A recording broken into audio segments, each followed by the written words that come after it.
Hi everyone, and welcome back to Brian's Horror Corner, and welcome to this updated horror movie collection video as part of my current series, my Halloween trifecta of horror series, where part of it is taking a look at my entire updated horror collection as of October 2023 here. So we've looked at all the companies that I collect: Scream Factory, Arrow, etc. We've looked at all my standard Blu-rays. Now we're going to get into the largest part of my collection, and that, of course, is my standard DVDs. So I have the entire column on the right side there, all 6 rows.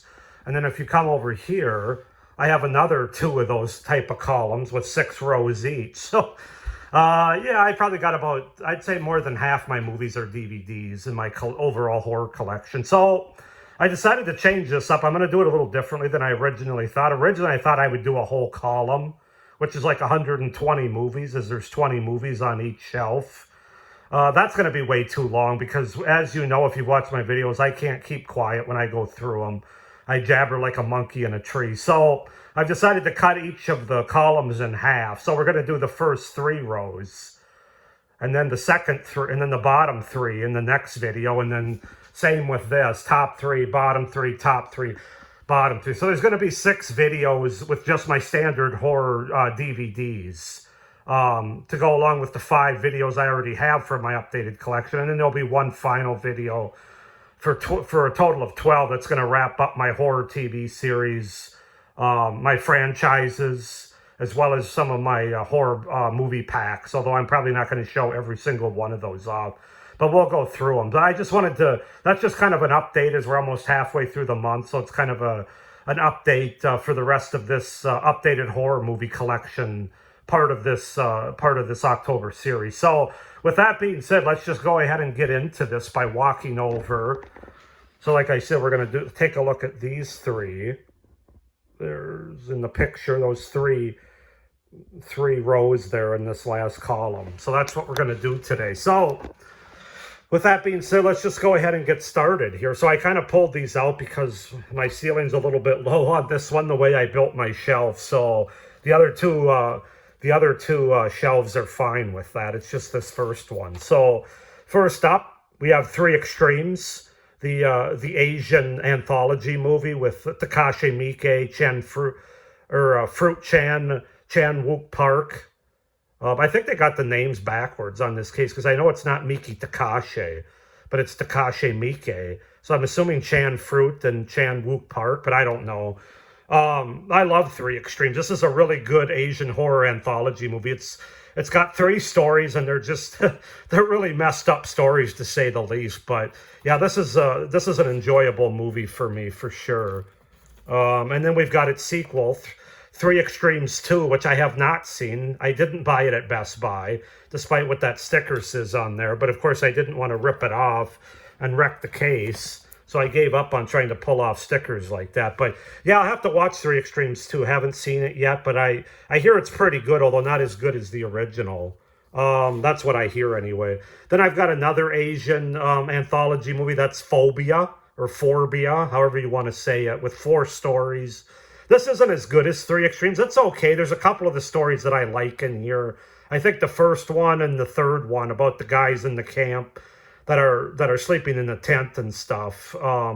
There's a couple other ones that aren't as good, but overall it's okay. That's Forbia. As you can see, we're starting with the numbers here before the letter A. I don't think I mentioned that in this video, but of course it's in the description. So we got The Fourth Floor with Juliette Lewis and William Hurt. This is actually a movie I watched. I can't remember on what streaming service or where I watched it, but it's probably more of a suspense thriller, but it's a really good one. I really enjoyed The Fourth Floor. Kind of set about this apartment building, which I think makes for a pretty good horror setting. Terror lives on the 4th floor. That's the tagline. People are dying to live in this building. Yeah, so that's The Fourth Floor. Good movie. I've only actually seen it once, so that's due for a watch soon, a rewatch. Then I got 7 Days, which I believe is a revenge movie. I haven't seen it yet, but I heard good things about it. And I've got The Seventh Day by Jason Koch, however you want to say his name. Haven't seen it yet. We've got the original 13 Ghosts from the 50s. Haven't seen it yet. And then we've got 28 Days and 28 Weeks Later on this double feature 2 DVD set. Now, of course, I have 28 Days Later with my Blu-ray, standard Blu-ray collection that I showed off a couple of videos ago. I basically have this double feature DVD set for 28 Weeks Later. It was the only way and the cheapest way to get this movie was by having it on this 2-pack with 28 Days Later. So, yes, I do have 2 copies technically of 28 Days Later, but I never watched this one. I'll always watch the Blu-ray, but yeah, 28 Weeks Later. I enjoy it. It's good. Not as good as 28 Days Later, but it's still good. And then we've got one of my favorite vampire movies, 30 Days of Night, with Josh Hartnett and Melissa George. This is really good. I really love watching this, especially in the winter time. I just love the setting with the snow and the overhead shots when there's action going on down on the ground. It's just a really good movie, 30 Days of Night. And then I have its sequel, 30 Days of Night, Dark Days, which I have not seen. I did hear it's not quite as good as the original, but got to check it out. Of course, I've got 47 Meters Down with Claire Holt and Mandy Moore. I actually watched and reviewed this movie over the summer here a few months ago. It's pretty good. It's a pretty good action horror kind of shark movie. I didn't mind it. I liked it. And then we've got movies that I'll probably be checking out here in the next few weeks. I've got 1031, which is a horror anthology from a few years ago. And then I've got its sequel, 1031 Part 2. I've only seen both of these once. I think I thought they were okay to pretty good, but that's why I have to rewatch them this month, because I don't know that I watched them last year, both of them anyway. 247 Degrees Fahrenheit. I hear this is like an isolated movie. It's got Scout Taylor Compton in it. Of course, Laurie Strode and Tyler Mane. Two actresses from the Rob Zombie Halloween movies. So interested in checking that one out. We've got 976 Evil from the late 80s. Haven't seen this yet, but I know it's Robert Englund's directorial debut, so I'm definitely interested in checking that out. Got 1408. This is one of my favorite ghost movies. I love John Cusack and Samuel L. Jackson in this movie. I love the hotel setting in New York City. It just all kind of works for me. Really enjoy 1408. I really want to get the book at some point to read that. I got Abominable. This is another movie I'll probably watch this winter sometimes, but obviously a Bigfoot movie. I got one that I just picked up and added to my collection earlier this week, and that's Absentia. One hell of a horror film, according to Fangoria. And I know this artwork here is used in a lot more movies than just this one, but yeah, it looks pretty good for a horror movie, so interested in checking that out. And then finally for this shelf, I have a sci-fi horror movie, Alien Raiders, which I also have not seen. So as you can tell, I really got to get moving. Okay, on to the second shelf here. We've got All Cheerleaders Die. Haven't seen it. We've got another one that I'll have to watch here in the next couple weeks. All Hallows Eve and All Hallows Eve 2, a Halloween double feature. Again, I've only seen each of these once. I think the first one had the best story with Art the Clown in it, and the wraparound might have been a little creepier, but I actually think, if I remember right, the second one actually works better as an anthology. Like I said, I have to rewatch them again. I just can't remember. I think it was 2 years ago that I watched both of those, as well as the 1031 movies, but definitely some good Halloween movies to watch this time of the year. Of course, I've got The Alligator People with Lon Chaney and Beverly Garland from the 50s. Looks really fun. I love those 50s movies when it comes to like kind of over-the-top ideas, alligator people, giant tarantulas, things like that. Sort of those sci-fi horror 50s movies. All the creatures were stirring. This is a Christmas horror anthology movie. It's not bad. It's pretty good. I watched it on Shudder several years ago. Decided to pick it up for my collection. Not one of my favorites, but it's not bad. I've got the IFC release, Almost Human. Haven't seen it. I've got Altered States from the 80s. Haven't seen it. There's going to be a lot of these, especially in my DVD collection, because I have so many that I haven't seen. Here's another one, Alice Kills. Have yet to see it. I've got Amazon Women on the Moon. This one was given to me, I think, so I'm not exactly sure what this all entails, but it sounds interesting, the title. We've got American Backwoods, Slough, Hampshire. Heard this is a good one. I haven't seen it yet. Not surprisingly, probably. We've got American Mary here by the Soska sisters with uh, what's her name? Catherine Isabel. Yeah, from the Ginger Snaps movies.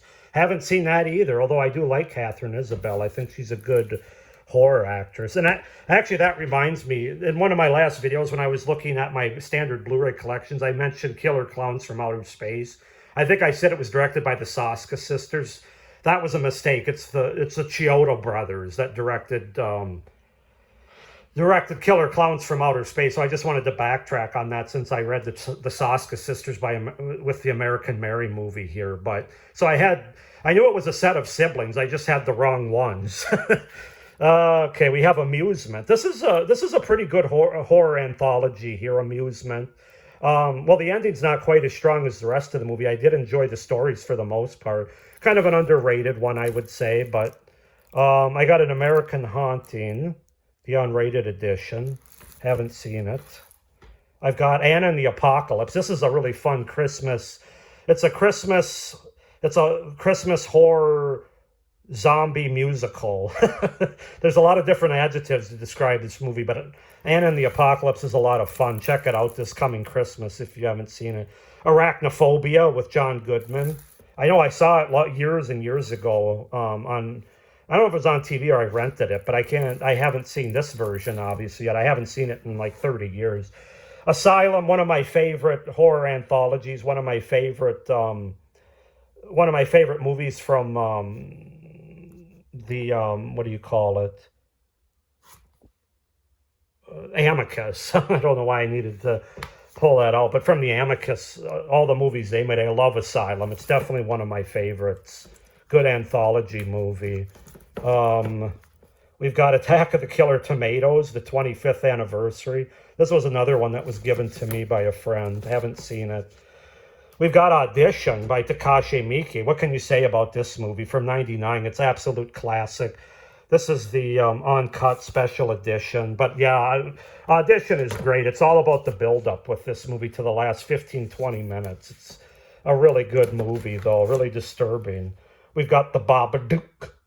I've only seen it once. This one I'm definitely due for a rewatch, but I remember not hating it.